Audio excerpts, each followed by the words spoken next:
सच्चिदानंद रूपाय विश्वोत्पत्त्यादिहेतवे तापत्रय विनाशाय श्री कृष्णाय वयम परम पूज्य श्री गुरुचरणा श्री नरेंद्र भाई गुरुचरणा पूज्य श्री पंकज भाई महोदय राजेश भाई महाभागा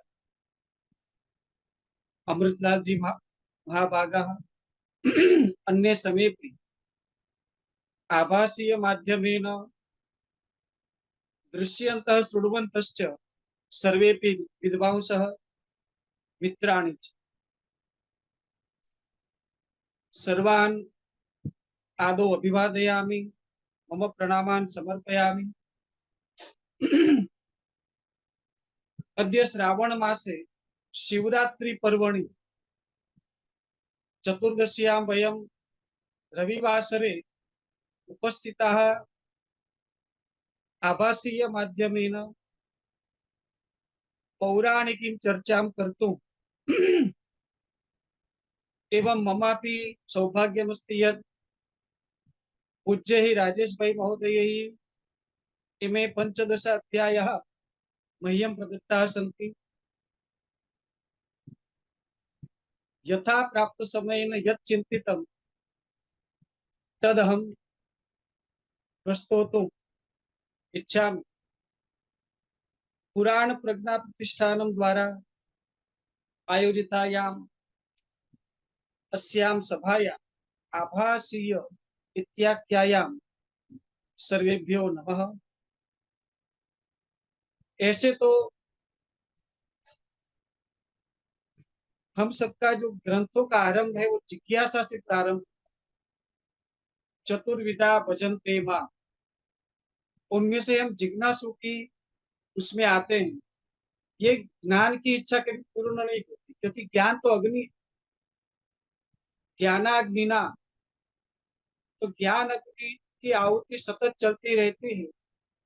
और उसी क्रम में आज कूर्म पुराण को आश्रित करके अथा तो ब्रह्म जिज्ञासा, अथा तो धर्म जिज्ञासा, उन्हीं ऋषियों के अनुसार उस समय वो ऋषि एक साथ अरण्य में बैठकर सत्संग करते थे। प्रश्न उत्तर के द्वारा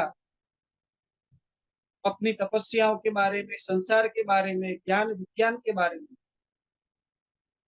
उन्हीं के आशीर्वाद से आज वही कार्य उन्हीं के गोत्र के वंशज अलग अलग स्थान से इस माध्यम से कर रहे हैं। तो जिसने भी इस जूम आभासीय या जूम का संशोधन किया है, मैं उसका बहुत बहुत पहले तो धन्यवाद करना चाहता हूं कि इस तकनीक के द्वारा बहुत सारे कार्य आज के समय में सरल। तो व्यास जी की यात्रा काशी में चल रही है। ओंकारेश्वर के दर्शन उन्होंने किए हैं। पूर्व वक्ताओं, पूर्व गुरुजनों ने उस पर हमें मार्गदर्शन किया पिछले अध्यायों में। ओंकारेश्वर इत्यादि का दर्शन अपने शिष्य वृंद के साथ वहां कर रहे हैं। व्यास जी भी, जिनके लिए गुरु पूर्णिमा का उत्सव हम मनाते हैं, व्यास पूर्णिमा इति कथ्यते, उनका भी जब यात्रा, इतने ज्ञानी श्री विष्णु के अवतार माने जाते हैं, उनको भी तीर्थाटन के लिए अभिरुचि होती है। यानी ज्ञान कितना भी हो, तप कितना भी हो, लेकिन वो भी जब तक यात्रा नहीं करते, तीर्थों में नहीं जाते, तब तक अपने आप को पवित्र नहीं मानते। तो वो भी स्वयं ही तीर्थानि पुनन्ति संतः, इसी भाव से उनकी यात्रा भी जारी है। और व्यास जी भी ऐसे बड़े, एक बार एक प्रसंग में सुभाषित के द्वारा पता एक पढ़ने में आया, कालिदास कवि जब व्यास जी के यहाँ दर्शन करने जाते हैं, तो कालिदास कवि के मन में थोड़ी चंचलता उत्पन्न। उन्होंने भागवत में, श्रीमद् भागवत ग्रंथों को अच्छी तरह पढ़ा। उनको लगा कि बार बार ये च, तू, ही इत्यादि पूरक पदों का प्रयोग ज्यादा हुआ। तो उन्होंने व्यास जी के सामने ऐसी चरण स्पर्श करते हुए एक प्रणाम किया और थोड़ा सा वाक्य अधूरा हो सकता है, च तु ही आत्मने नमः, ऐसा कुछ उन्होंने उच्चारण किया और वहां उनके हाथ वहीं पे चोट गए, वहीं पे स्थिर हो, क्योंकि व्यास जी भी जागृत अवस्था में थे, वो भी कवि की परीक्षा करना चाहते थे। उन्होंने सामने कह दिया, भारतम चक्षुदंडम च सिंधु इंदुम च वर्णय पादार्धेन। और यहाँ भी साक्षात कालिदास थे, उन्होंने देर नहीं लगाई, प्रति पर्व रसोदय, इतना करके उन्होंने भारत का इक्षुदंड का सिंधु और इंदु का वर्णन किया। ऐसे परम ज्ञानी श्री व्यास महर्षि अपने शिष्यों के साथ देव देव सूलिन भगवान कपर्दीश्वर के दर्शन के लिए पहुंचते हैं। कपर्दोस्य जटा जूट, शिव जी की जटा का नाम जो है कपर्द है, अतः वे कपर्दी कहते, उनको कपर्दी हम कहते हैं। वहां पर उन्होंने कपर्दी भगवान शिव के दर्शन किए, पिशाच मोचन तीर्थ में भगवान की पूजा अर्चना की और वहां पे एक शार्दुल के द्वारा एक उन्होंने आश्चर्य भी देखा कि शार्दुल के द्वारा एक हिरण को मारे जाने पर भगवान के सामने जब उस प्राणी ने देह का त्याग किया तो वो सारी की सारी ज्योति, उस प्राणी की सारी ज्योत उसमें शिव में विलीन हो गई। अदृश्यत महाज्वाला व्योमनी सूर्य समप्रभा। और वहां पर पुष्प वृष्टि हुई। आश्चर्य देखकर सारे शिष्य व्यास जी को पूछ रहे हैं, कपर्दीश्वर के बारे में आप हमें कुछ बताइए। और व्यास जी उनको बता रहे हैं कि यहाँ पर काम क्रोध आदि दोष जो होते हैं वो वाराणसी में प्रवेश नहीं करते, इनकी पूजा का फल है और सारे विघ्न दूर हो जाते हैं। इस प्रकार कपर्दीश्वर तीर्थ में पूजन करने का बड़ा ही विशेष फल उन्होंने शिष्यों को बताया। ध्यायता मत्र नियतम योगी नाम शांत चेतसा जायते योग संसिद्धि शासन मासे न संशय। 6 महीने के भीतर शांत चित्त योगियों को भी यहाँ पर योग साधना के द्वारा सिद्धि प्राप्त होती है। और ऐसा कहा जाता है कि काशी के अंदर कोई शिष्य है ही नहीं, जो भी है सारे गुरु है। अगर कोई बोले कि शिष्य यहाँ पे कौन है, जो भी होता है वो गुरु के समान ही बात करता है। इसी भगवान की विश्वनाथ की नगरी के अंदर व्यास जी विचरण कर रहे हैं, यात्रा कर रहे हैं और अपने शिष्यों को भी साथ में लेकर बता रहे हैं। एक शंकुकर्ण का आख्यान उन्होंने बताया कि इस क्षेत्र में कोई संसित व्रत तपस्वी एक शंकुकर्ण नाम का व्यक्ति था, जिन्होंने भगवान शिव की आराधना वह नित्य करता था। अनिशम जजाप प्रणवम, ओमकार के द्वारा भगवान की उपासना करता था। प्रणवो धनुषरो यात्मा ब्रह्म तल्लक्ष्य मुच्यते अप्रमत्तेन भेदव्यम। ओमकार की उपासना के द्वारा जैसे कोई तीर छोड़ता है धनुष के द्वारा, प्रणवो धनुषरो यात्मा, और ब्रह्म को लक्षित करके जब वो तीर छोड़ा जाता है तो उसी जगह पर अचूक निशान के रूप में उसकी प्राप्ति होती है। इस तरह वह अहर्निश ओमकार की उपासना करता था, पुष्प धूप विविध उपचारों के द्वारा। एक बार किसी प्रेत को उन्होंने वहां पर देखा, क्षुदान्वितम प्रेतम सह ददर्श। उन मुनि ने एक दो बार तो देखा, लेकिन फिर दो बार जब चर्चा हुई तब उस प्रेत ने अपना वृत्तांत बताया। पूर्व जन्म में मैं धन धान्य वाला विप्र था, कुटुंब के भरण में उत्सुक था, पुत्र पौत्र इत्यादि थे और उसी अवस्था में मैंने देवताओं की पूजा, गौदान, अतिथियों का सत्कार, ये सब मुझसे हुआ नहीं। जैसे आज सबकी फरियाद होती है। और उसी बीच एक बार मैंने भगवान विश्वेश्वर के दर्शन किए और उसके बाद मेरा अंत समय आ गया और इस समय में इस योनि में हूँ, पैशाची योनि में। पिपासया दुनाक्रांतो न जानामि हिताय। तो हे प्रभु, आप हमारा कल्याण करो। शंकुकर्ण ने उसे कहा कि तुमने अगर भगवान विश्वनाथ के दर्शन किए तो तुम बड़े पुण्यशाली। आप एक काम करिए, इस कुंड के अंदर जिसका पिशाच मोचन ऐसा नाम है, उसमें स्नान उन्होंने किया और चक्रे समादाय मनोवगाह, अपने मन को एकाग्र करके उन्होंने वह स्नान किया। और जैसे ही स्नान किया, दिव्य विमान के अंदर दिव्य स्वरूप के साथ समावृतो योग प्रमेय, देवताओं के द्वारा स्तुति गान करता हुआ वह भगवान की गति को प्राप्त हो। दृष्टवा विमुक्तम सपिशाच भूतम, मुनि बड़े प्रसन्न हो कि भगवान की नगरी में इस पिशाच का उद्धार हुआ और मनोमन भगवान को प्रणाम करते हुए वह स्तुति करते हैं भगवान की। कपर्दिनम त्वाम परतः परस्तात्, हे कपर्दी, गुप्तारमेकम पुरुषम पुराणम, मैं आपकी शरण में जा रहा, मैं आपकी शरण में आया।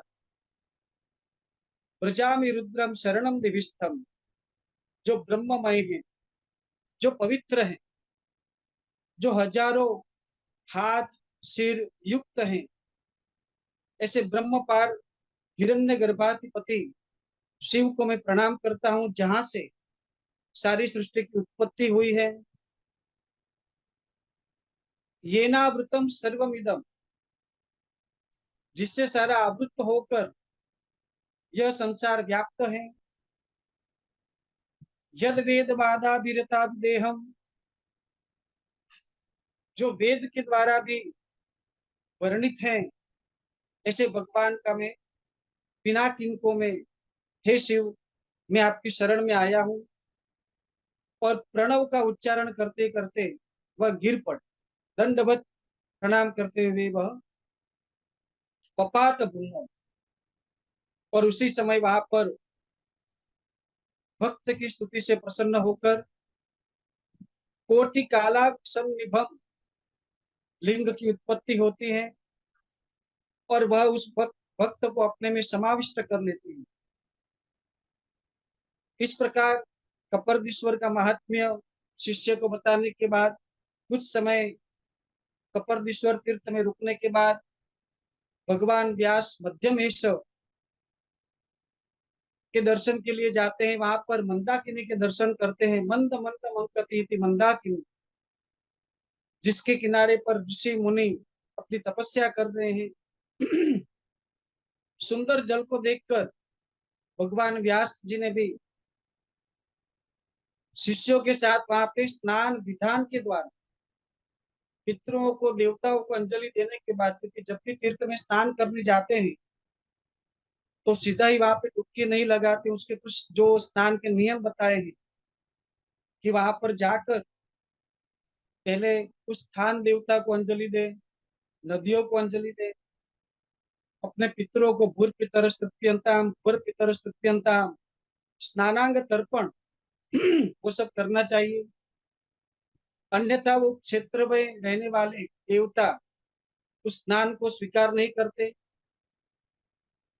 मध्यमेश्वर की पूजा स्नान के बाद भगवान व्यास जी करते हैं और उस समय वहां पर कुछ विप्रगण अत्यंत तेजस्वी स्वरूप में भस्मोद्दोलित विग्रह, ओंकारासक्त मनः मनाः, ओंकारासक्त मनसः विप्राः,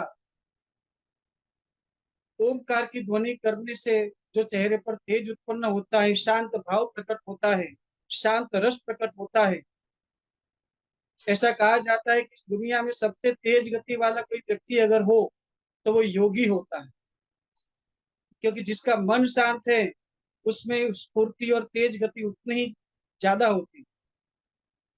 वेद के अध्ययन करने वाले कुछ जटिल थे, यानी जटाधारी, कुछ मुंडित थे, और शुक्ल यज्ञोपवीत धारण करते हो, यानी जिनका यज्ञोपवीत भी तेजस्वी।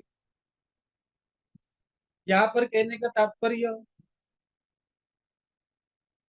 कूर्म नारायण का जो है ऋषियों को यज्ञोपवीति न कर भी कह सकते थे, लेकिन शुक्ल यज्ञोपवीति न विशेषण देकर उनकी अपनी निष्ठा, कर्म निष्ठा, यज्ञ निष्ठा का भी दर्शन करवाते हुए ब्रह्मचर्य, रता, शांता, उन सब के दर्शन किए। उन्होंने व्यास जी को भी प्रणाम किया और परिचय के लिए पूछा है। तीर्थ के अंदर किसी संत को देखते हैं तो प्रणाम करके बड़े विनम्र भाव से सभी तेजस्वी ब्राह्मणों ने जब शिष्यों से जाना कि ये तो साक्षात सत्यवती के पुत्र श्री कृष्ण द्वैपायन व्यास जी हैं, स्वयं ऋषिकेश के अवतार हैं, और जिन्होंने वेदों का विभाजन किया, ऐसे ज्ञानी पुरुष को देखकर पुनः नमस्कार किया। अब व्यग्र मनसः प्रोचु, और जिज्ञासा वश उन्होंने प्रश्न भी किया। तद वदास्माकम अव्यक्तम रहस्यम गुह्यम उत्तमम, ऐसा रहस्य है भगवान व्यास, आप हमको बताइए कि जिससे हम भगवान के दर्शन जल्दी से कर सके। दर्शन के लिए भगवान की उत्सुकता हमें बहुत रहती है, दर्शन तप इत्यादि करते हैं। आप कोई ऐसा सरल उपाय बताइए जो गुड़ रहस्य हो, और वह गुड़ रहस्य व्यास जी ने उन सबके योग्यता को देखकर अपने शिष्यों को एकांत में करके योग वित्तम, उन्होंने उनको जैसे ही रहस्य बताया, उन सब का भी वहां पर उद्धार होता है, उनके बारे में चर्चा हुई आगे। और उस स्थान का महत्व बताया मध्यम ईश्वर का, कि यहाँ पर स्वयं भगवान देवी के साथ हमेशा रहते हैं, और इसी जगह पर भगवान कृष्ण ने भी शिव जी का तप किया था, रुद्र व्रत धारण किया था, रुद्रात्ययन तत्पर ए बे एक स्वरूप अंतर नवधर्षो। आरती में हम कहते हैं जो भगवान कृष्ण का स्वरूप है, वटस्य पत्रस्य पुटे शयामि, वट के पत्र में जो बालक का स्वरूप है वह सृष्टि का आरंभ, और शिव जी रहते स्मशान में। तो एक ही रेखा के दो बिंदु, आरंभ और अंत बिंदु, फिर भी एक स्वरूप में एक दूसरे का भजन करते हैं, और उनकी प्रसन्न भक्ति से प्रसन्न होकर भगवान शिव ने भी कृष्ण के सामने भगवान अच्युत को वरदान दिए हैं। प्राणा त्यजंति ये मर्त्या पाप कर्मर्ता अपि ते यान्ति तत्परम स्थानम नात्र कार्य विचारणा। जो यहाँ पर मंदाकिनी में तर्पण स्नान इत्यादि करते हैं, मध्यम ईश्वर के दर्शन करते हैं, पिंड दान करते हैं, वो अपने 7 पीढ़ियों को तार देते हैं। इस प्रकार भगवान मध्यम ईश्वर के दर्शन शिष्य गण के साथ व्यास जी ने किया है। तीर्थ के अंदर आगे प्रसंग में सूत जी आगे बता रहे हैं कि भगवान व्यास जी को जिज्ञासा इतनी हुई कि जैमिन इत्यादि शिष्यों के साथ प्रयाग में और अलग अलग सब जगह तीर्थों में यात्रा करने निकले। जितने भी तीर्थ थे उन सब का उल्लेख, जहां जहां व्यास जी के चरण पड़े, अपने शिष्यों के साथ यात्रा की, उन सब का वर्णन आकाश तीर्थ, ऋषभ तीर्थ, स्वर्णील, गौरी तीर्थ, ये सारे के सारे अभिमुक्तेश्वर में विराजमान, प्राजापत्य तीर्थ स्वर्ग द्वार, जम्बुकेश्वर, धर्माख्य गया तीर्थ, महानदी, नारायण तीर्थ, वायु तीर्थ, अनेक तीर्थों में, और एक तीर्थ आया ब्रह्म तीर्थ, जिसके बारे में बताया कि एक बार जब ब्रह्मा जी ने शिवलिंग की स्थापना तो की, रखे शिवलिंग विराजमान किए, और जब स्नान करने गए कि आकर पूजा करेंगे, तब तक भगवान विष्णु ने उस लिंग की स्थापना कर दी, और तब से उसका नाम ब्रह्म तीर्थ उस जगह का हो गया। उपशांत शिव अनेक तीर्थों में भगवान व्यास जी ने तीर्थ यात्रा की है, और कहते हैं कि न शक्यम विस्तरात भक्तों तीर्थ संख्या जोत्तमा, इतने तीर्थ हैं काशी में कि उसकी तीर्थ संख्या बतानी बड़ी मुश्किल है। जहां जहां भी तीर्थ में जाते हैं व्यास जी, अपने पितरों का तर्पण, पिंडदान, ये सब करके आचरण में बताते हैं कि जब हम भी तीर्थों में जाते हैं तो हमें भी क्या करना चाहिए, कैसे करना चाहिए, क्या विधि बताई है। तो अपने शिष्यों के साथ जब व्यास जी भी ऐसा करते हैं, तो औरों को भी वही प्रेरणा कि तीर्थ यात्रा का फल तभी प्राप्त होता है। और अपने शिष्यों को विदाई करने के बाद व्यास जी वहीं पर रहने लगे।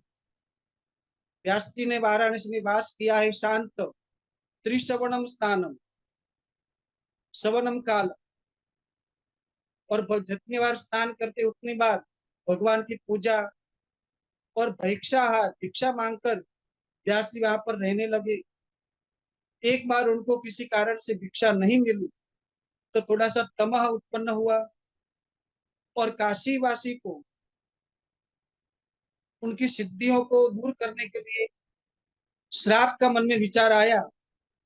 लेकिन तभी वहां पर विराजमान अर्धांगिनी, शिव जी की अर्धांगिनी देवी प्रकट होती है, पार्वती जी प्रकट होती हैं, और वह व्यास जी को रोक देती है कि हे व्यास जी, स्वयं अन्नपूर्णा के हाथ से आप भिक्षा ग्रहण करिए, और काशी वासी को आप, क्योंकि ये तो मोक्ष नगरी है, और यहाँ पर शांत स्वभाव वाले भगवान शिव रहते हैं, आप क्रोध मत करिए, और इसीलिए आपने क्रोध किया है, आप भिक्षा तो लीजिए, लेकिन आपको यहाँ पर रहने का भी आपने अधिकार छोड़ दिया है व्यास जी।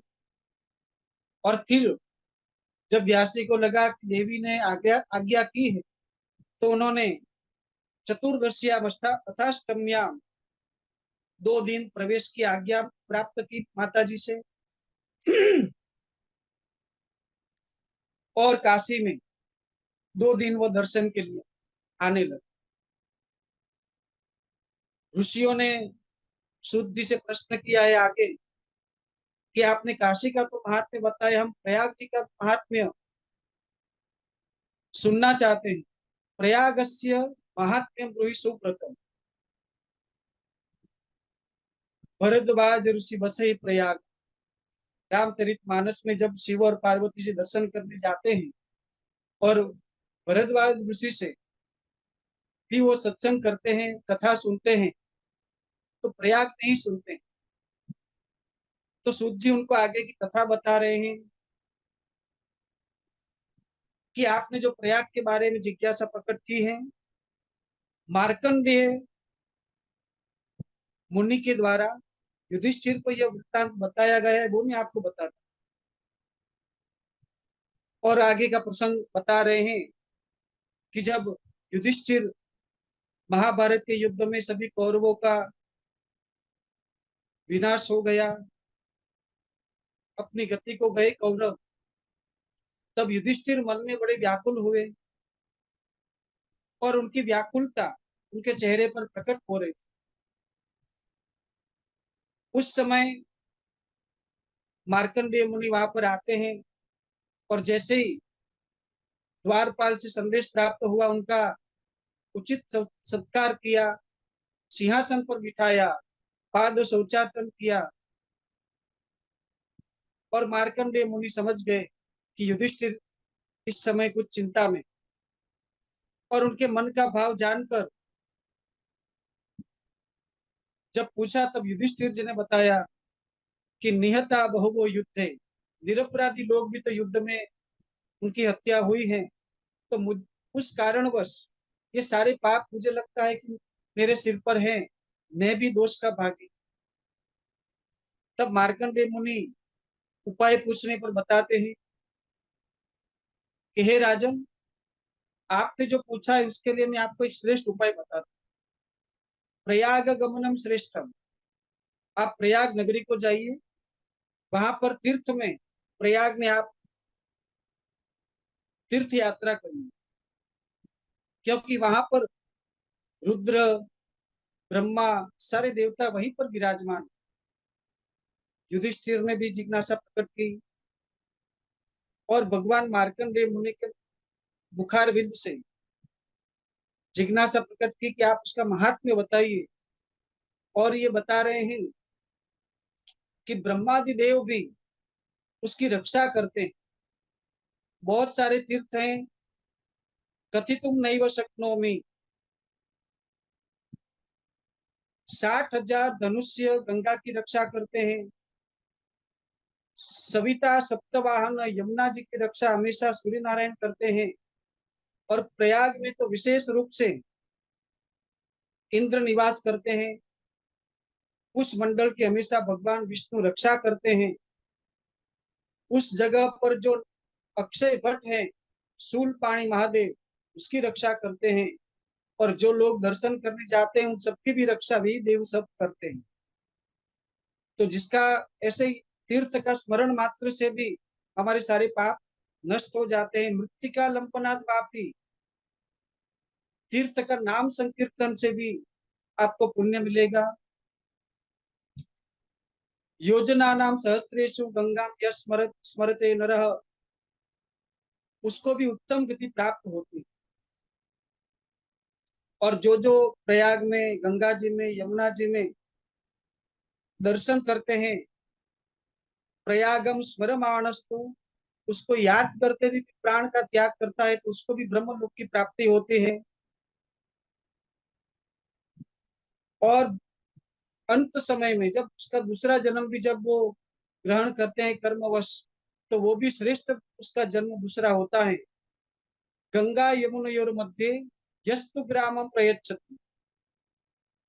और आगे तीर्थ के कुछ नियम बताए कि ऐसे तीर्थ में जाकर अगर कोई व्यक्ति दान करता है, पुण्य करता है, तो वह अक्षय फल को प्राप्त होता है। गौ दान करे, स्वर्ण दान करे, मुक्ता का दान करे, देवताओं को उद्देश्य करके करे, पितरों के लिए, तो ये सारे उनको अत्यंत फल देने वाले होते हैं। लेकिन यहाँ पर दान देने का महत्व बताया है। यदि वो प्रतिग्रह कर ले, कोई अगर व्यक्ति तीर्थ में जाकर कोई ऐसा ग्रहण करता है दान, तीर्थ क्षेत्र कृतम पापम वज्रलेपो भविष्यति, तो वहां पर अनुचित कोई भी कार्य नहीं होना चाहिए, अप्रमत्त होकर रहना चाहिए। और तीर्थ यात्रा के समय विदुर जी को तो अवश्य स्मरण करना चाहिए कि इतना बड़ा युद्ध हुआ, लेकिन विदुर जी वो भगवान के दर्शन में इतने तल्लीन हो गए थे कि क्या दुनिया में चल रहा है उनको कुछ पता नहीं। और भगवान की सतत सभी तीर्थों में वह यात्रा करने के लिए ऐसे तल्लीन हुए, और बहुत समय के बाद उनको युद्ध के बारे में पता चला। तीर्थ यात्रा के बारे में विधान बता रहे हैं मार्कंडेय मुनि कि तीर्थ यात्रा कैसे करनी चाहिए। पूज्य दादाजी कहते थे कि तीर्थों में देवालय के दर्शन जाते समय चरण पादुका धारण भी नहीं करनी चाहिए। उसी प्रकार मार्कंडेय मुनि कह रहे हैं, बलिवर्तम समारूढ़, बैल के ऊपर जो भी बैठ के जाता है तो उसको कठिन फल, उसको अशुभ फल की प्राप्ति होती है। और उसके द्वारा दिया गया कोई भी तर्पण वो उनके पितर ग्रहण नहीं करते। ज्ञान के माध्यम से भी नहीं जाना चाहिए। यानम विवर्जय निष्फलम तस्य तत्तीर्थम तस्माद यानम विवर्जय। यान तो छोड़ना ही है, साथ में मान भी छोड़ देना। जैसे कादम्बरी में प्रथम वर्णन में आते हैं विमानीकृत राजहंस मंडल। तो एक अर्थ में तो राजहंस मंडल को विमान किया है, और विमानीकृत राजहंस मंडल अन्य राजाओं के जो मंडल थे उनको भी विमानी कर दिया है। तो ज्ञान और मान दोनों छोड़ना चाहिए। यहाँ पर कन्यादान का भी विशेष महत्व बताया। वटमूलम समाश्रित्य यस्तु प्राणान परित्यजेत। उस जगह पर वटमूल अक्षय वट में अगर वहां पर किसी का प्राण भी जाता है तो रुद्र लोक को प्राप्त होता है। सनत कुमार, ब्रह्मर्षि, अनेक सिद्ध वहां पर विराजमान होते हैं। 10 तीर्थ सहस्त्राणी षष्टि कोट्य तथा परे। इतने सारे तीर्थ यहाँ पर हमेशा विराजमान। ऐसी प्रयाग नगरी में युधिष्ठिर को जाने के लिए कह रहे हैं, और आगे बता रहे हैं कंबलाश्वतरो नागो। यमुना जी के दक्षिण में कंबलाश्वतर नाग है, जिसका पान करने से सभी पापों से मुक्त होते हैं, पितरों की मुक्ति होती है। और यहाँ पर अगर कोई ब्रह्मचारी अपनी किसी कामना से क्रोध को जीतकर 3 रात्रि यदि ठहरता है वहां पर, तो उसको भी बड़े यज्ञ का फल मिलता है। हंस प्रपतन तीर्थ के बारे में बताया, और वहां पर संध्या वट, उसके बारे में मार्कंडेय ऋषि बता रहे हैं। त्रिपथगा, उसका अर्थ करते हुए कहते हैं क्षितो तारयते। पृथ्वी पर तो गंगा जी सबको तारती, पाताल में नागों का भी उद्धार करती हैं, और स्वर्ग लोक में देवी तारयते देवान। देवी भुविच रसाया तेन सा त्रिपथगा स्मृता। और जब तक किसी मनुष्य के अस्थि गंगा जी में रहते हैं उतने हजार वर्ष वह स्वर्ग लोक में वास करता है। तो इस प्रकार गंगा जी का महात्म्य। कलौ गंगा विशेष्यते, कलयुग के अंदर गंगा जी का विशेष। अंतिम श्लोक के अंदर अकामो व सकामो व गंगायां जो विपद्यते। प्रिंट मिस्टेक के कारण श्लोक में अकामो की जगह आकामो लिखा है, लेकिन वो भी अगर अर्थ करें तो भी दिक्कत नहीं, क्योंकि ऐसा भी व्यक्ति अगर आज जीवन जिसने कामना की है तो वो उसका भी उद्धार भगवती भागीरथी करते हैं, गंगा जी करते हैं। प्रयाग में माघ महीने के अंदर विशेष स्नान का फल बताया है। विशेष प्रकार के तप, कारसाग्नि का तप है, उसका फल बताया है।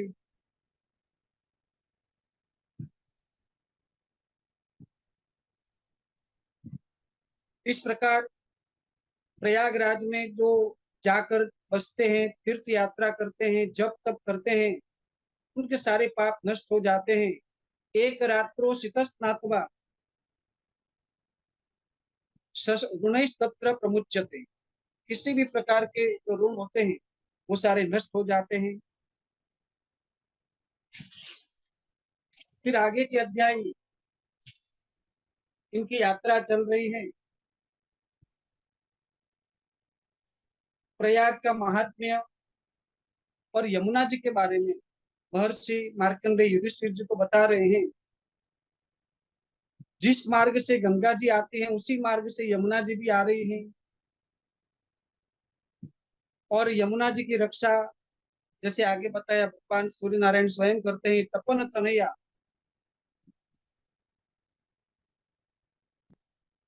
अग्नि तीर्थम इति ख्यातम। यमुना जी के दक्षिण में अग्नि तीर्थ है, अनरक तीर्थ है, और कृष्ण पक्ष की चतुर्दशी के दिन जैसे आज का दिन है, धर्मराजम महापापे मुच्यते, धर्मराजम यह तर्पये शुचिर भूत्वा स महापाप ही मुच्यते। तो यमुना जी का महात्म्य यहाँ पर बता रहे हैं। जहां पर भगवान शिव हो, जहां पार्वती हो, जहां वटेश्वर हो, वो तीर्थ सबसे पावन। इदम धन्य विदम स्वर्गीयम, अत्यंत दुर्लभ ऐसे तीर्थों में यहाँ पर जाकर अगर जैसे वेद पाठी ब्राह्मण अपना स्वाध्याय करते हैं तो उनको भी उत्तम फल मिलता है। जाति स्मरत्व, पूर्व जन्म की भी स्मृति प्राप्त होती है। और इस प्रकार मार्कंडेय मुनि ने युधिष्ठिर जी को सारी कथा, सारा वृत्तांत बताया। भू समुद्र आदि संस्थानम, उनका भी उल्लेख किया है। और मार्कंडेय मुनि वहां से विदाई लेते हैं। तो मार्कंडेय मुनि ने युधिष्ठिर को युद्ध के बाद उत्पन्न हुए शोक के निवारण के लिए, अगर शोक उत्पन्न होता है तो क्या करना चाहिए, इसका उत्तम वृत्तांत बताया कि आपको प्रयाग में जाना चाहिए। फिर कुर्म नारायण बोल रहे हैं कि ऋषियों ने आगे प्रश्न किया कि जितने भी सागर हैं, द्वीप हैं, वर्ष हैं, पर्वत हैं, नदियां हैं, वन हैं, सूर्य और सूर्य ग्रहों की स्थिति है, और जितने भी राजा हुए वो सब आप हे सूत महर्षि समासेन सूत वक्तुम इहार्हसि, आप हमें संक्षिप्त जो पद्धति है उसी से आप बताइए। जिज्ञासा प्रकट की। वक्ताओं का बड़ा कौशल होता है उसमें। जो क्रम, जिस क्रम से प्रश्न किया है, पहला, दूसरा, तीसरा, 10 प्रश्न है तो पहले जो उत्तर होगा वो 10वें प्रश्न का उत्तर पहले। और सूत जी ने उसी क्रम से प्रणाम करते हुए ऋषियों को बताना शुरू किया कि वक्षे देवादिदेवाय विष्णवे प्रभु विष्णवे नमस्कृत्वा प्रमेयाय यदुक्तम तेन धीमता। हे ऋषि, हे मुनि, मैं आपको जो आपने प्रश्न किया है उन सब के बारे में समासेन एव वक्षे, उन्होंने जो समाज किया है तो हम भी उसी समाज की पद्धति से आगे बढ़ रहे। प्रिय व्रत के बारे में, जो मनु के स्वयंभू के पुत्र थे, उनके 10 पुत्र हुए, जो भागवत जी में भी है, अग्नि दृष्टा अग्नि बाहुश्च। उन 10 पुत्रों को, 10 पुत्र में से मेधा, अग्निबाहु और पुत्र, उन वो 3 योग परायण बने। उन्होंने संसार में रुचि नहीं रखी, राज्य भोग में मति को धारण नहीं किया, इसलिए जाति स्मरा, पुनः यहाँ दूसरी बार शब्द आया, उनको पूर्व जन्म की स्मृति, उसके कारण से राज्य में उनका मन नहीं लगा और पिता की आज्ञा से वे योग परायण बने। अन्य सप्त पुत्रों में उन्होंने सप्तद्वीप का विभाजन किया है। जम्बू द्वीपेश्वर को बनाया है, अग्निद्र को, प्लक्षद्वीप मेधातिथि किया है, शालमलेश कुशमंतम, कुश द्वीप में ज्योतिषमान को, क्रौंच द्वीप में द्युतिमान को, शाक द्वीप में हव्य को, और पुष्कर आधिपति चक्र सवन। अब यहाँ पर भी सवन का जो अंतिम उल्लेख हुआ उसी क्रम से वापिस उनके बारे में बता रहे हैं कि पुष्करे सवनस्यापि, उन सवन के भी 2 पुत्र हुए जिनके नाम से ये खंड प्रसिद्ध है। फिर शाक द्वीपेश्वर, उनके जितने सप्तपुत्र हुए उन सबको उन्होंने साम्राज्य का विभाजन किया है। क्रौंच द्वीपेश्वर श्रुताद्युतिमतो भवन कुशल प्रथमस्तेषाम, इस प्रकार उनके भी सप्तपुत्र और अपने अपने पुत्रों को उन सबने लक्षद्वीप, शाल्मली द्वीप सबने विभाग करके, अपने राज्य का विभाग करके, अपने खंड का विभाग करके सबको राजा बनाया है। जम्बू द्वीपेश्वरो राजा सचाग्निद्रो महामति। अग्निद्र ने उनके 9 पुत्रों को नवधा विभाग करके साम्राज्य का विभाजन किया है। वर्षेषु एतेषु तान पुत्रान अभिषिच्य नराधिपः। उनका सबका राज्याभिषेक करके तपश्चर्या करने हेतु वन में चले जाते हैं। नाभे राशिन महात्मनः। नाभि के भरत मेरु देवी में हुए। ऋषभो अभवत पुत्रो मेरु देवी महाद्युति। ऋषभ के भरत, जिनसे भारत नाम पड़ा। इस प्रकार सभी राजाओं का वर्णन जो संक्षेप में ऋषियों ने पूछा, उन सबका वर्णन यहाँ पर बताया। 39वें अध्याय के अंदर जो दूसरा प्रश्न ऋषियों का था उसके बारे में बता रहे। अतः परम प्रवक्ष्यामि संक्षेपेण द्विजोत्तमा। त्रैलोक्यस्य मानवो न शक्यम विस्तरेण। तीनों लोक का मान बताना तो मुश्किल है, विस्तार से बताना मुश्किल है, इसलिए संक्षेप में मैं आपको बताता हूँ। भूरलोक, भुवरलोक, स्वरलोक, ये अंडोद्भव बताएगी। अब भूरलोक किसको बताएंगे? भूरलोक कौन सा है? तो सूर्या चंद्रम असौर यावत तीसरे श्लोक में कह रहे हैं कि सूर्य और चंद्रमा की किरणें जब तक प्रकाशित होती है वो सारा भूरलोक माना जाए। यावत प्रमाण भूरलोक विस्तरात परिमंडलात। भूरलोक से ही उतने विस्तार वाला ऊपर भूवरलोक माना गया है। ऊर्ध्वम यन्मंडलात व्योम ध्रुवो यावत व्यवस्थितः। और भूवरलोक से ऊपर जब तक ध्रुव लोक आता है, जहां पर ध्रुव जी है, तब तक का जो लोक है वह स्वर लोक। भूमेर योजन लक्ष्य, भूमि से 1 लाख योजन सूर्य का मंडल है। सूर्य से अब कौन से ग्रह, कौन से मंडल एक दूसरे से कितनी दूरी पर है उसका यहाँ पर वर्णन सूत महर्षि कर रहे हैं। सूर्य से 1 लाख योजन चंद्रमंडल। ये जो मंडल हम कहते हैं, जब ज्यादातर श्रावणी के दिन या नित्य क्रम में सूर्योपस्थान होता है तब यहाँ पर ब्राह्मण ग्रंथों का पाठ किया जाता है। जदेतन मंडलम तपति। तो सूर्य मंडल के बारे में बता रहे हैं कि वो 1 लाख योजन पर है। चंद्र से 1 लाख योजन पर नक्षत्र मंडल है। नक्षत्र के ऊपर 2 लाख मंडल पर बुध विराजमान है। बुध से इतनी दूरी पर शुक्र विराजमान है। शुक्र से उतनी दूरी पर मंगल मंडल विराजमान है। मंगल से 2 लाख योजन पर बृहस्पति है। बृहस्पति से 2 लाख योजन शनि है।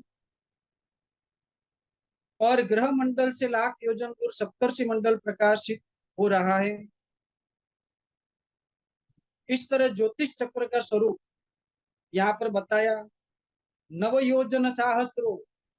सूर्य का व्यास जो है वह 9,000 योजन का। हम पृथ्वी मंडल, एक तो हम कहते हैं भूलोक और भूमंडल। तो भूलोक अलग है और भूमंडल, वेदों में ऐसा, साहित्य में ऐसा पढ़ने में आया, वैदिक साहित्य में, कि सूर्य मंडल से भी बड़ा भूमंडल, सूर्य मंडल से 3 गुना ज्यादा भूमंडल है। भूलोक अलग है, लेकिन भू जो मंडल है वो रथन तरम साम, सूर्य के रथ को भी तर जाने वाला ऐसा जो मंडल है वो भूलोक के अंदर आता है। तो मंडल शब्द से अलग हमको ज्ञान प्राप्त होता है। सूर्य का विस्तार से 2 गुना चंद्रमा का विस्तार है। उन दोनों के नीचे राहु भ्रमण करते हैं। जो तमोमय है। चंद्रमा से 16वां भाग शुक्र का है। सबके अलग अलग भाग बताए, कौन किससे। शुक्र से चतुर्थांश कम बृहस्पति का विस्तार, बृहस्पति से चतुर्थांश कम मंगल का और शनि का। इस तरह सबके विस्तार भी सूत महर्षि बता रहे।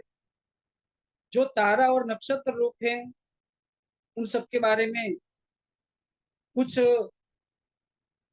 धीमे चलने वाले ग्रह शनि महाराज, शनि, बृहस्पति और मंगल, इनको मंद गति का बताया। अन्य 3 ग्रहों को शीघ्र गति का बताया। जब सूर्य नारायण दक्षिण में चलते हैं तब सभी ग्रहों के नीचे से, मंडल के नीचे से उनका प्रसार होता है। नक्षत्रों के ऊपर बुध है, बुध से ऊपर शुक्र है। ऋषि नाम चैव सप्तानाम ध्रुवश्चोर्ध्वं व्यवस्थितः। सप्तर्षि मंडल के ऊपर ध्रुव जी का वर्णन, ध्रुव लोक का जो वर्णन है वो बताया। अब यहाँ पर सूर्य के रथ का वर्णन करते हुए बता रहे हैं कि जो आ कृष्ण रसा हम मंत्र बोलते हैं, उसमें जो रथ का वर्णन है, भास्कर का जो रथ है सूर्य नारायण का, 9000 योजन का है। 3 नाभि है, एक चक्रो रथो यस्य, 5 आरे हैं, 6 नेमी है। और वह रथ जो रथ है, संवत्सरमय कृष्णम काल चक्रम प्रतिष्ठितम। और वो काल चक्र रूपी पूरा संवत्सर पुरुष यहाँ पर भगवान सूर्य का रथ प्रसारित हो रहा है। इस बारे में थोड़ा विशेष रूप में एक दर्शन किया था, वो आपके सामने ग्रंथ के अनुरूप है। इसलिए सूर्य नारायण का जो वर्णन है, रथ का वर्णन, भगवान सूर्य का जो रथ है वो एक क्रांति वृत्त के ऊपर घूमता है। क्रांति वृत्त को समझने के लिए थोड़ा सा गणित का आश्रय हमको करना पड़ेगा। अगर हमको कोई वर्तुल वृत्त बनाना है तो हम किसी भी तरह से लाइन सीधी नहीं कर सकते, हमें थोड़ा वक्र गति से जाना पड़ेगा। और वक्र गति सूर्य और पृथ्वी की परस्पर आकर्षण शक्ति के द्वारा एक अंश सूर्य पृथ्वी को खींचते हैं, थोड़ा पृथ्वी अपनी ओर खींचती है। इस तरह जो वक्र गति निर्माण होती है, सूर्य अपने आकर्षण से अपनी ओर एक बिंदु के द्वारा खींचते हैं। भूपिंड पृथ्वी की गति सीधी है, लेकिन सूर्य से वक्रित होती हुई वह एक गति में, छद्म गति में। और इसीलिए ब्राह्मण ग्रंथ में ऐसा लिखा, सर्वतः चरण गच्छति भूपिंड स्वपरिभ्रमण मार्ग। सर्वतः चरण, इसलिए जो संवत्सर है वो एक साल यानी सरवत्सर, ऐसा नाम, सरवत्सर का शब्द संवत्सर ऐसा बना। स प्रजापति सर्वत्सरो अभवत्, सर्वत्सरो हवै नाम तत् यत् संवत्सरः। ज्योतिष चक्र में हम जानते हैं कि 360 डिग्री का यूनिवर्स है, 360 डिग्री में पूरा यूनिवर्स है। उसके अगर 12 भाग करते हैं तो 30 अंश का, 30 डिग्री की एक राशि बनती है। और 27 नक्षत्र, उसमें अगर 27 का भाग देंगे तो 13 अंश और 20 कला एक नक्षत्र का वो भी भाग होगा। तो यहाँ क्रांति वृत्त को समझाने के लिए बता रहे हैं कि 360 अंशों में उत्तर और दक्षिण ध्रुव प्रदेश का 180 अंशात्मक भाग जो है वह पूर्वापर वृत्त है, 90 डिग्री ऊपर 90 डिग्री नीचे। उसको वेदों में बृहति छंद के रूप में जाना गया,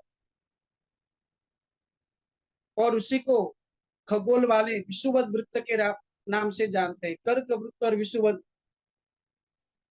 कर्क वृत्त यानी कर्क राशि में जब सूर्य नारायण आते हैं तो हम सब काशी की ओर जाते, भगवान शिव के मंदिर में क्योंकि सूर्य नारायण की गति कर्कात दक्षिणमयनम मकराद उत्तरायणम। तो बृहति छंद विषुववृत्त 90 अंश पर उत्तर ध्रुव है, दक्षिण में भी 90 अंश वो हो गया 180 अंश के कारण। और उसी को बीचों बीच जो उसका बिंदु है उसको कदम्ब, इसीलिए कदम्ब भगवान कृष्ण के साथ भी जुड़ा है, कदम्ब देवी के साथ भी जुड़ा है, राज राजेश्वरी ललिता त्रिपुर सुंदरी के साथ भी जुड़ा है। तो वह कदम्ब नाम तो किसी पेड़ का है, लेकिन हमें चिन्हित किसी और वस्तु को कर रहा है। विषुवत वृत्ति यह पृष्ठि केंद्र ध्रुव माना गया। विषुवत वृत्त से 24 अंश उत्तर और 24 अंश दक्षिण में 48 अंश का जो मंडल है उसी को संवत्सर के नाम से जाना गया है। उसी पर यह भूपिंड घूम रहा। और इसको और थोड़ा समझने के लिए हम मंत्रों में सुनते हैं रेतन च सत्यं च अभिद्या तपसोऽध्यजायत। तो सत्य और ऋत इन दोनों में थोड़ा सा फर्क। सत्याग्नि और सत्य सोम, जिस तरह अग्नि सोम से सृष्टि की उत्पत्ति होती है, तो सत्याग्नि और सत्य सोम से केवल सृष्टि की उत्पत्ति नहीं होती। सूर्य और भूपिंड ये सब सत्याग्नि के पिंड रूप में माने गए। चंद्रमा और शुक्र ये सत्य सोम पिंड है। और जिस तरह उत्तर मार्ग में ऋत सोम प्रतिष्ठित हुआ है, जो हमेशा उत्तर से दक्षिण की ओर गति कर रहे हैं। सारे जो तत्व है, नदियां हैं, नदियां उत्तर से बहकर दक्षिण की ओर जा रही है। तो उत्तर से दक्षिण की ओर ऋत सोम का आना और अग्नि का दक्षिण से उत्तर की ओर जाना, इन दोनों का गमनागमन वही यज्ञ है, जिसको संवत्सर यज्ञ बताया गया है। और इसी कारण ऋत शब्द से ऋतु शब्द निष्पन्न। और सत्यव्रतम सत्य परम त्रिसत्यम सत्य, उसमें सत्य से सत्यम ऋत सत्य नेत्रम, यहाँ पर भी भागवत जी ने ऋत और सत्य नेत्र का उल्लेख करके दोनों से ही परम सत्य की ओर हमको तो ये जो वृत्त बताया उसके अंदर जो छंदों का वर्णन जो यहाँ पर आगे आ रहा है, वही क्रांति वृत्त में काल चक्र के रूप में सूर्य नारायण का जो चक्र घूमता है, एक चक्र ऋतु यस्य, उसके जो 24 to 48 डिग्री पर जो छंदों का वर्णन मिलता है, गायत्री उष्णिक अनुष्टुप, ये सारे के सारे छंद वहीं पर विराजमान। इसीलिए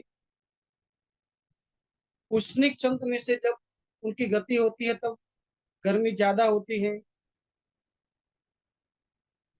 और इसी क्रम में 32वें श्लोक में सूत महर्षि कह रहे हैं कि हयाश्च सप्त छंदांसी, उस रथ के जो हय हैं, घोड़े हैं, वे ही 7 छंद है।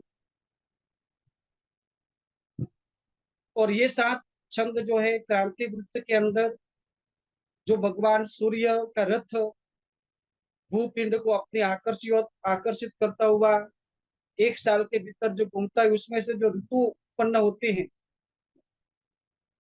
उन ऋतुओं के बारे में बताया। और हम ज्यादातर साल को हम बोलते हैं वर्ष, ये वर्ष अच्छा रहा, ये वर्ष अच्छा रहा। तो वर्षा से वर्ष शब्द उत्पन्न हम उच्चारण करते हैं, क्योंकि एक ही ऋतु मानी गई है वेदों में। वर्षा तो एवं सर्वतव, वर्षा से ही सारी ऋतु उत्पन्न होती। या तो ऐसा एक जगह ऐसा उल्लेख है कि वर्ष क्रिया ही सब ऋतुओं में होती है। गर्मी में गर्मी की वृष्टि होती है, सर्दियों में सर्दी बरसती है, तो सब में वर्षा ही हो रही। और वर्षा ही हमारा आधार है। इसलिए हम उसी क्रम को षड ऋतुओं के अनुसंधान में हमारे जो साल होता है उसको भी वर्ष कहते हैं। तो ये जो भगवान सूर्य नारायण का रथ बताया काल चक्र के रूप में प्रतिष्ठित, और उसके जो सप्त अश्व हैं वे ही गायत्री आदि छंद है। हम उसी छंदों में और इसीलिए वेदों के मंत्रों के साथ उनके छंद और ऋषि का उल्लेख करके पाठ करते हैं।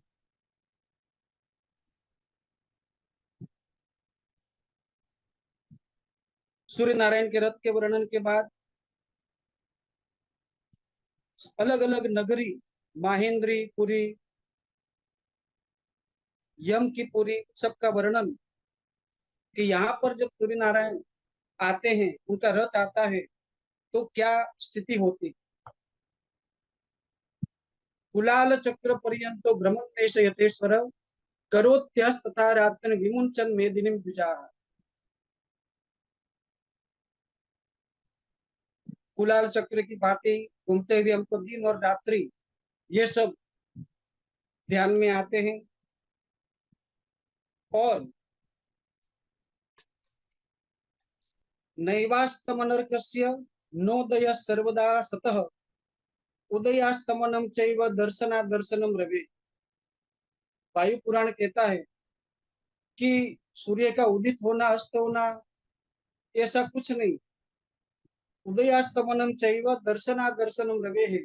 इस तरह जो खगोल की घटनाओं को हमारे वेदों से छंदों से जोड़कर सूत महर्षि ने अत्यंत सरल भाषा में इस अध्याय में द्वादश आदित्य के वर्णन के साथ संपन्न किया।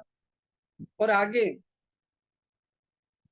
12 आदित्यों के नाम के साथ बता रहे हैं कि वह रथ आदित्यों के द्वारा, वसु के द्वारा, गंधर्वों के द्वारा, अप्सराओं के द्वारा, ग्रामणी के द्वारा, सर्प राक्षस के सर्पों के द्वारा और राक्षसों के द्वारा वेष्टित रहता है।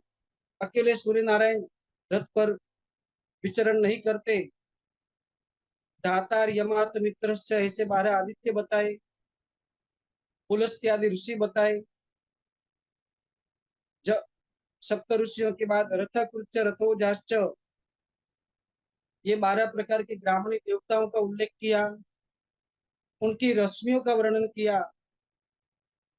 कुछ ऐसे राक्षस यक्ष जो हैं उनको भी साथ में रहते हैं, गंधर्व तुम्बुरु इत्यादि वो भी साथ में भगवान के साथ यात्रा करते हैं। और ऐसा सुना है पूज्य वक्ताओं के द्वारा कि हनुमान जी जब सूर्य नारायण के पास विद्या ग्रहण करने गए कि हे सूर्य नारायण आप ही हमें पढ़ाइए, तब भगवान सूर्य नारायण कहते हैं कि भाई आप जिज्ञासु तो हो, उत्तम हो, लेकिन मैं तो कहीं ठहरता हूँ नहीं। और मेरी गति तो देखो कितनी, प्रकाश वर्ष की गति बहुत तेज है। भागवत जी में श्लोक है, सूर्यांड गोलयोर मध्य कोट्यस्यु पंचविंशति, 24 करोड़ 25 करोड़ के किलोमीटर का मील का जो दूरी है, तो मैं बहुत तेज गति से आगे बढ़ता हूँ, आप कैसे अध्ययन करो। हनुमान जी ने उस समय, तो हनुमान जी भगवान के साथ उनके सन्मुख बैठकर, सूर्य नारायण जब सीधे यात्रा करते हैं और हनुमान जी उनके सामने सन्मुख बैठकर रिवर्स में उड़ते हुए भगवान से सारी विद्या ग्रहण की। तो ऐसे सूर्य नारायण का रथ जिसमें आदित्य, वसु, गंधर्व, अप्सराएं, ब्राह्मणी, सर्प, राक्षस, ये सब रथ के एक विभाग अप्सराएं हैं। और ये सारे 2-2 मास तक एक ऋतु के अंदर वहां पर रहकर सूर्य को तृप्त करते हैं। जो मुनिगण है वो भगवान को अपनी स्तुतियों से प्रसन्न करते हैं, गंधर्व नृत्य और गीतों के द्वारा उपासना करते हैं, ग्रामणी यक्ष और भूतगण रश्मियों का संग्रह करते हैं। इस प्रकार रथ का वर्णन करके सप्त रश्मियों के बारे में भगवान सूर्य नारायण की रश्मियों के बारे में बता रहे हैं। एवं ऐसो महादेव करोति नियतम कालम कालात्मा येश्वरी तनु। सूर्य रश्मिर हरिकेश, हम मंत्र जब बोलते हैं तो वैसे प्रदक्षिणा में ऐसे जो विनियोग होता है उस तरह मंत्र का पाठ होता है, लेकिन यहाँ पर सूर्य की जो सप्त रश्मियां, प्रधान रश्मियां, उनके बारे में बता रहे। सुषुम्न, हरिकेश, विश्वकर्मा, विश्वव्यचा, संयत वसु, अर्वा वसु और स्वराट, ये 7 रश्मियां हैं। उन सबके अलग अलग कार्य बताए और कुछ इन सब के लिए अलग अलग मंत्र जो वर्णन करते हैं। जैसे हरिकेश रश्मि का सूर्य रश्मि हरिकेश, विश्व व्यचा के बारे में जब हम सर्वोत्तर भद्र मंडल का आवाहन करते हैं, अरम अयम पुरो विश्व व्यचा, तो ये सब मंत्र के साथ हमको बोध होता है। सुषुम्ना सूर्य की रश्मि चंद्रमा को पुष्ट करती है। तीर्य ऊर्ध्व प्रचार सुषुम्ना परिपठ्यते, नक्षत्रों को पोषण करने वाली हरिकेश की रश्मि है। विश्वकर्मा बुद्ध को पोषित पोषित करती है। विश्व व्यचा रश्मि शुक्र को पुष्णाती, वो पोषण देती है। इस प्रकार अलग अलग रश्मियों के स्वरूप बताने के बाद बता रहे हैं कि दिव्या नाम पार्थिवानाम च नैषा नाम तैव सर्वशः, आदित्य नाम कैसे पड़े, दिव्य पार्थिव और इन सब तत्वों का आदान करने से जिनका नाम आदित्य पड़ा है, अपनी किरणों के द्वारा, रश्मियों के द्वारा, 400 रश्मियों के द्वारा वर्षा करते हैं, जिसमें प्रधान रूप से वंदना, याज्ञा, कीर्तना, भूतना इत्यादि रश्मियां हैं।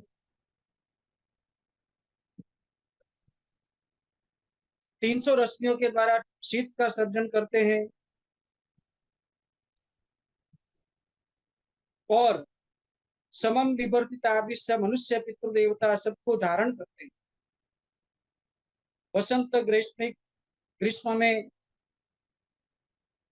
भगवान सूर्य नारायण 300 किरणों के द्वारा शतही त्रिभिः तपति, 300 किरणों के द्वारा, लेकिन इस बार भगवान की किरणें शायद बढ़ी या अलग प्रकार का दृश्य भगवान ने कुछ ज्यादा वृष्टि कर दी, तो किरणों का भी प्रमाण यहाँ पर इस बार हमें भगवान की पूर्ण कृपा का अनुभव अभी भी बहुत जगह पर हो रहा है। कौन से मास में भगवान किस रूप में कौन से नाम से हैं? माघ मास में सूर्य का नाम वरुण है, फाल्गुन में पूषा है, सूर्य चैत्र मास में अंश, वैशाख में धाता, ज्येष्ठा में, इस तरह अलग अलग मासों में। और विद्याश्रयाण, सूर्य का वर्णन करने के बाद अन्य ग्रहों का जो वर्णन है वो भी बता रहे हैं कि ये सारे ग्रह वातरश्मि भी भ्राम्यमाणा, वह भी सूर्य के द्वारा ध्रुव से संलग्न अलात चक्र की भांति इन सब के रथ घूम रहे हैं। चंद्रमा का जो रथ है कुंदाभास तस्यवाजिनः त्रिचक्र सोमस्य, और चंद्रमा का जो रथ है रास और बुद्धि वाला, वह इस तरह यात्रा करता है। 15 दिन तक शुक्ल पक्ष में देवताओं के द्वारा उनकी कला का पान होने के बाद अंतिम कला पितृओं के लिए अवशिष्ट रहती है, और वो अमावस के दिन 16वीं कला का पान जब पितृ करते हैं तो आ मास पर्यंत उनको तृप्ति मिलती है।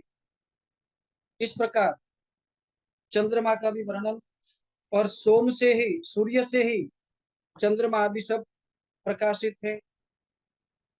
शुक्र का रथ, मंगल का रथ, उनके बारे में सूत महर्षि ने उल्लेख किया। फिर आगे का प्रश्न उनका लोक के बारे में था। ध्रुवा दुर्वा महर लोक, सप्त तक 3 लोक बताए थे, भूरलोक, भुवरलोक, स्वरलोक, और फिर ध्रुव लोक तक आए थे।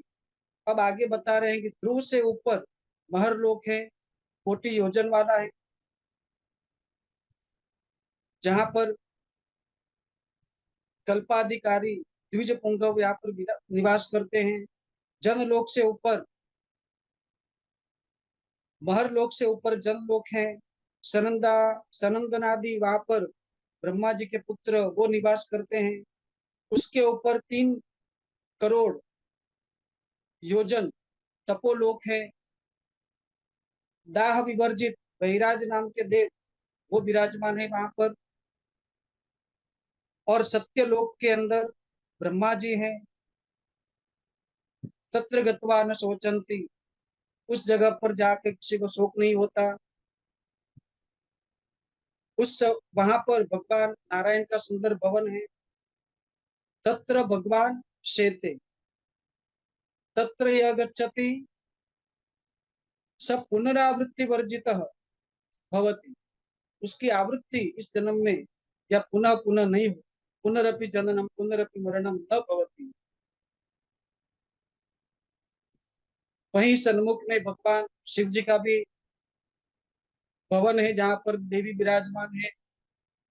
उस जगह पर जो तापस होते हैं, ब्रह्मवादी ब्रह्मचारी होते हैं, महादेव में तन्मय होते हैं, हर हर महादेव इत्यादि उनके परम भक्त होते हैं। और साथ में निर्मम, ममता रहित, निरहंकार, अहंकार रहित होते हैं।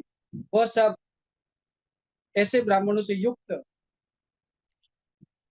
लोगों का वर्णन बताने के बाद महातल, पाताल, उन सब का वर्णन बता रहे हैं कि महातल में भी सर्वरत्न से शोभित अनेक महल, अनंत नाग, मुचुकुंद इत्यादि वहां पर है। रसातल जो है वो शैलम, पत्थर वाला है। तलातल व सारकर, सुतल है वो पीले कलर का है। तो अलग अलग पातालों का भी वर्णन, कैसा कलर है, कौन कौन वहां पे रह रहे हैं।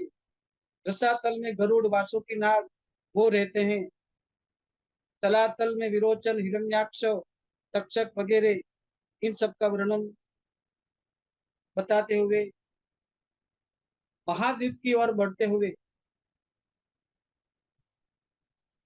एतद ब्रह्मांड वाक्यातम चतुर्दश विधम महत अतः परम, जो 7 लोग ऊपर 7 लोग नीचे, चतुर्दश विधम 14 लोगों का ये जो ब्रह्मांड, उसका वो बताने के बाद भूलोक के बारे में जम्बू द्वीप प्रधान यम, मुख्य रूप में जो जम्बू द्वीप है, लक्ष्य, सालमल, कुश, क्रौंच, शाक, पुष्कर, सात द्वीप है, महाद्वीप है, समुद्र से परिवृत हैं। और वो सारे के सारे समुद्र, क्षारोदक, इक्षु, रसोदक, सुरोदक, घृतोदक, तथ्योदक, क्षीरोदक, और समुद्र के साथ पृथ्वी 50 करोड़ योजन की परिमाण वाली है।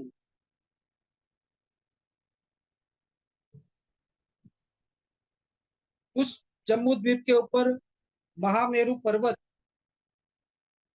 जिसकी ऊंचाई 84,000 योजन है।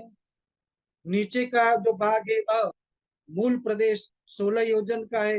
इतना बड़ा विशाल महामेरु का उस पर्वत के मूल में दक्षिण में हिमवान, हेमकूट, निषद, उत्तर में नील, श्वेत इत्यादि पर्वतों का वर्णन। भारतम दक्षिणम वर्षम, मेरु के दक्षिण में भारत वर्ष, फिर किम पुरुष वर्ष, हरिवर्ष, उत्तर में रम्य किरणमय उत्तर पूर्व वर्ष।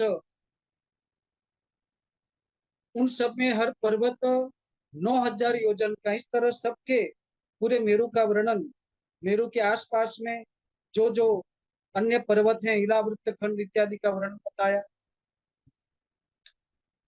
जम्बू द्वीप नाम पड़ने का कारण बता रहे हैं कि महागज प्रमाणानि जम्बास्तस्या फलानि च, हाथी नहीं, हाथी से भी बड़ा महागज के प्रमाण वाले जम्बू के फल वो जहाँ पर गिरते हैं, शीर्यमाणानि, उसके रस से जो जम्बू नदी प्रकट होती है और उसका जो पानी पीते हैं, उनके जीवन में न स्वेदो न च दौर्गंध्यम, न जरा वो कभी बूढ़े नहीं होते, इंद्रियों का क्षय नहीं होता, और तत्पाना सुस्त मनसा, उनका मन भी उस अमृत तुल्य पान से हमेशा प्रसन्न रहता है। और वहां से जाम्बू नद सुवर्ण, जिसको धारण करते हैं नरा नार्यश्च धारयन्ते इति भागवते।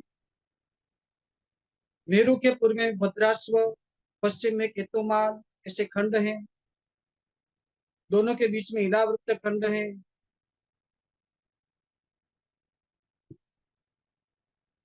सरोवर के बारे में बताया। अरुणोद सरोवर के पूर्व में केसराचल, त्रिकूट शिखर, पतंग रुचक निषद, वसुधार, कलिंग, शुभ, इन नामों वाले अत्यंत श्रेष्ठ पर्वत। तो जो जो ऋषि मुनि के प्रश्न थे, कितने सरोवर, कितने वन, उन सब का नाम उल्लेख करके कौन किसकी किस दिशा में है। दक्षिण में असितोद के पास शैल मुख्या नाम यथा ना, नामानि भगवान अवर्णयत। फिर ब्रह्मा शंकर इन सब की पुरियों का वर्णन बताते हुए कह रहे हैं कि ब्रह्मा जी मेरु पर्वत के ऊपर 14,000 योजन विस्तार वाली महापुरी है, वहां पर ब्रह्मा जी रहते हैं और सनत कुमार इत्यादि देव वहां पर उनकी स्तुति करते हैं, हमेशा उनकी पूजा करते हैं। उसी जगह पर भगवान शिव का मंदिर, चार द्वारों से, चार द्वारों वाला अत्यंत सुंदर, पूर्ण ब्रह्म ज्ञानियों द्वारा सेवित, सूर्य चंद्र वंदे सूर्य शशांक नयन, विश्वेश भगवान पार्वती के साथ क्या वहां पर रहते हैं। उस जगह पर वेदज्ञ शांत मुनि ब्रह्मचारी वे भगवान की आराधना करते हैं और उनकी पूजा पार्वत्या स परमेश्वर शीर्षा गृहणाति, ऐसे तपस्वी ब्राह्मणों की पूजा भगवान शिव ग्रहण करते हैं। ये सारा जो वर्णन है इस नगरी का वर्णन, ये हमारे शरीर का ही वर्णन आ रहा है। ब्रह्म ग्रंथि, रुद्र ग्रंथि, विष्णु ग्रंथि, उसके आसपास हमारे शरीर में 10 पुरी जो है, और वही वर्णन स्थूल रूप में यहाँ पर तत्रैव पर्वतवरी शक्रस्य परमापुरी अमरावती, जो अत्यंत शोभा समन्वित है। उपासते सहस्राक्षम देवास तत्र सहस्त्रशः, जो योग और होम के परायण है वे सारे शक्र की नगरी में जाते हैं। अग्नि की नगरी अत्यंत तेजस्वी है। जप और होम करने वाले वह अग्नि की नगरी को प्राप्त होते हैं। यम की जो पुरी है सिद्ध और गंधर्व से सेवित है, और जो उनकी उपासना करते हैं वह उस लोक को जाते हैं। बस नैऋत्य में रक्षोवतीपुरी के अंदर राक्षसा पर्युपासते गच्छन्ति ताम धर्मरता, जो तामस वृत्ति वाले भी है लेकिन धर्म से भी रत, क्योंकि तामस वृत्ति सबकी निवृत्ति नहीं होती। तो ऐसे तामस वृत्ति वाले भी कुछ राक्षस हैं, वो सारे निवृत्ति लोक के अंदर प्रवेश करते हैं। वरुण की पूरी शुद्ध है, सर्व काम से युक्त है, और तीर्थ यात्रा में जो नित्य रहते हैं अघमर्षिण, जो निष्पापी होते हैं वो वरुण की पुरी को जाते हैं। वायु की पुरी, वायु वायव्य दिशा के अंदर है, और जो प्राणायाम इत्यादि करते हैं, योग साधना करते हैं, वो उस पुरी में जाते हैं। सोमपुरी के अंदर भगवान सोम विराजमान है, और भोग निरता स्वधर्म परिपासते,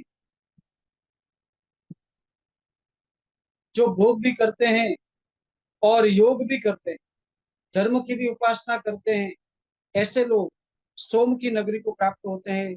ईशान में शिव की पुरी। इस तरह दिक्पालों की पुरी का वर्णन यहाँ पर बताते हुए आगे बता रहे हैं कि विष्णुपादा भगवान के चरण कमल से इंदु मंडल को पावित करती हुई ब्रह्मण पुरियाम, ब्रह्मा जी की नगरी में जब गंगा प्रवेश करती है, सा तत्र पतिता, उसका वहां पर वह वहां पर गंगा जी 4 भाग में विभक्त होती, जिनके नाम सीता, अलकनंदा, सुचक्षुर, भद्रनामिका। अंतरिक्ष के मार्ग से सीता शैल से दूसरे शैल की ओर बढ़ती, तथई अलकनंदा दक्षिण के मार्ग से भारत में प्रवेश करती है। सुचक्षु पश्चिम गिरि को अतीत करके, पश्चिम गिरि को पार करके केतुमाल में प्रवेश करती हैं। इस तरह सूत महर्षि के द्वारा वर्णन करते हुए बता रहे हैं। जैसा राजू भाई ने प्रारंभ में कहा कि पूरे भारत की यात्रा, तो यहाँ पर केतुमाल, भद्राश्व, रम्यक, उसका वर्णन करते हुए कह रहे हैं कि केतुमाल जो वर्ष है, अत्र वर्षम स्थानम भारत वर्षम तद्वत केतुमाल वर्षम। केतुमाल के अंदर कृष्ण वर्ण के पुरुष ज्यादा रहते हैं। वो फणस का भोजन, फणस जो कहते हैं उसका भोजन ज्यादा करते हैं। स्त्रियश्च उत्पल पत्राभा, कमल के पत्र के समान वहां पर स्त्रियां होती हैं, और 10,000 साल तक वे जीवित रहते। भद्राश्व वर्ष में गोरे लोग होते हैं, सफेद श्वेत वर्ण, चंद्र के समान किरणों वाली वहां पर स्त्रियां होती हैं। 10,000 साल तक जीने वाले, जीवन व्यतीत करने वाले, आम्र भोजन प्रिय भद्राश्व वर्ष के अंदर रहने वाले लोग हैं। रम्यक पुरुष के अंदर चंद्रमा रजत समान पुरुष और स्त्रियां होती हैं, चांदी के समान, उनके जैसे वर्णवान। 10 वर्ष सहस्त्राणी शतानी दस पंचच, 11,500 वर्ष और न्यग्रोध फल उसका भोजन करते हैं। हिरणमय वर्ष के अंदर लकुचासन एक 11,000 साल तक जीवन की पुरुषा नारी है।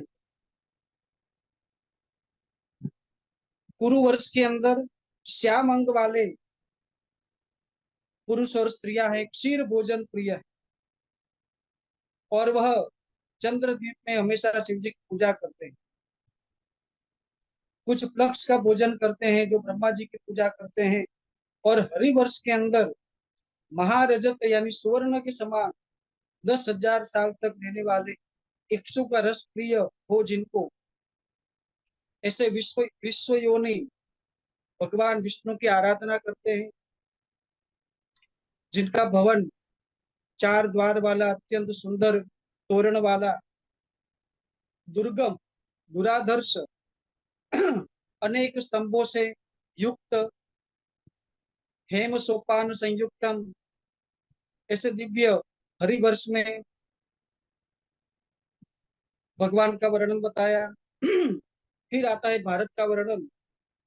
भारत तो स्त्रिय पुंसो नाना वर्णा प्रकीर्तिता, नाना देवार्चने युक्ता, अनेक वर्ण वाले यहाँ पर व्यक्ति रहते हैं, अलग अलग देवताओं की पूजा करते हैं, और परम आयु उनकी केवल 100 साल बताई। नाना हारा से जीवन थी, अनेक प्रकार के, विविध प्रकार के भोजन और पुण्य पाप दोनों में, दोनों से युक्त 9,000 योजन के इस भारतवर्ष में रहने वाले लोग हैं, जहां पर 7 कुल पर्वत, महेंद्र, मलय, सह्य, शुक्तिमान, वृक्ष इत्यादि, और पूर्वे किरात तस्यांते पश्चिम यवनास्तथा, पश्चिम में यवन विराजमान, कहाँ पर रहते हैं, कौन कौन जाति के लोग कहाँ रहते हैं, उनका कार्य क्या है, तो ज्यादातर कार्य इज्जा, युद्ध, वाणिज्य, ये सब उनके कार्य हैं। शतद्रु, चंद्रभागा, सरयू, यमुना इत्यादि उनकी यहाँ पर बहने वाली नदियां हैं। तासु इमे कुरु पांचाला मध्य देशा दयोजना, पूर्व देशाधिकाशैव काम रूप निवासिना। अनेक प्रकार के यहाँ पर जो लोग रहते हैं वो इन सभी नदियों का जो जल पान करते हैं। यहाँ पर भद्रा रामा तथाम्बष्टा पारसी का तथैव च। तो पारसी का भी उल्लेख हमारे भारत में पहले से रहते थे, ऐसा पुराण में प्रमाण मिलता है। और इस श्लोक के साथ आज के इस पुराण का चूंकि समय भी हो रहा है, चत्वारि भारते वर्षे युगानि ब्रुवन् कृतं त्रेता द्वापरं च कलिश्चान्यत्र न क्वचित, अन्यत्र न क्वचित। ये जो सारे युग की चर्चा है वो हमारे यहाँ पे ही है, ऐसा पुराण का वचन है कि भारतीय वर्षे कवयः अब्रुवन् चत्वारि युगानि, सतयुग त्रेता द्वापर कली।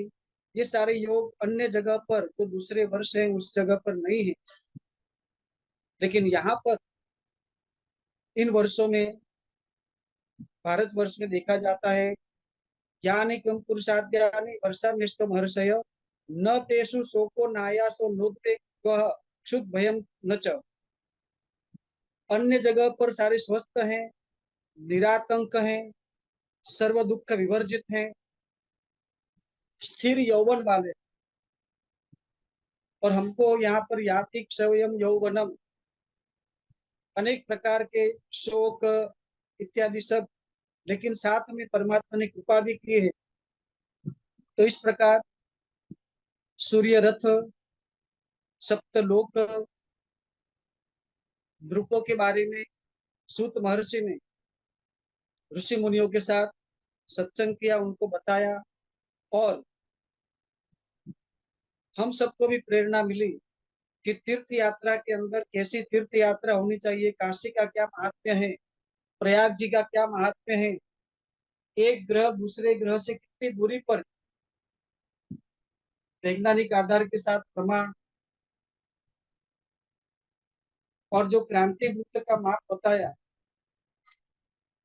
भूपिंड, जो आज के वैज्ञानिक शायद अभी स्वीकार न करें, लेकिन इतना सूक्ष्म वर्णन हमें पुराणों के माध्यम से खगोल के बारे में, पृथ्वी के बारे में और सभी ऋतुओं के बारे में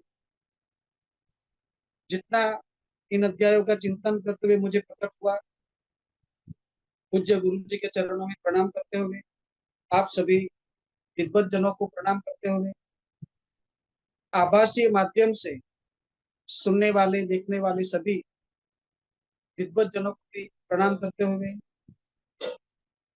कूर्म पुराण की यात्रा के 31 से 45 अध्याय तक की इस यात्रा आप सबके चरणों में समर्पित करता हुआ मैं अपनी वाणी विराम देता हूँ। अगर कोई क्षति रह गई हो तो आप क्षमा करिएगा। यथा प्राप्त समय श्रावण मास के अंदर जितना भी समय प्राप्त हुआ, मेरा प्रयत्न आपके सामने प्रकट किया। नमो नमः। जय श्री कृष्ण।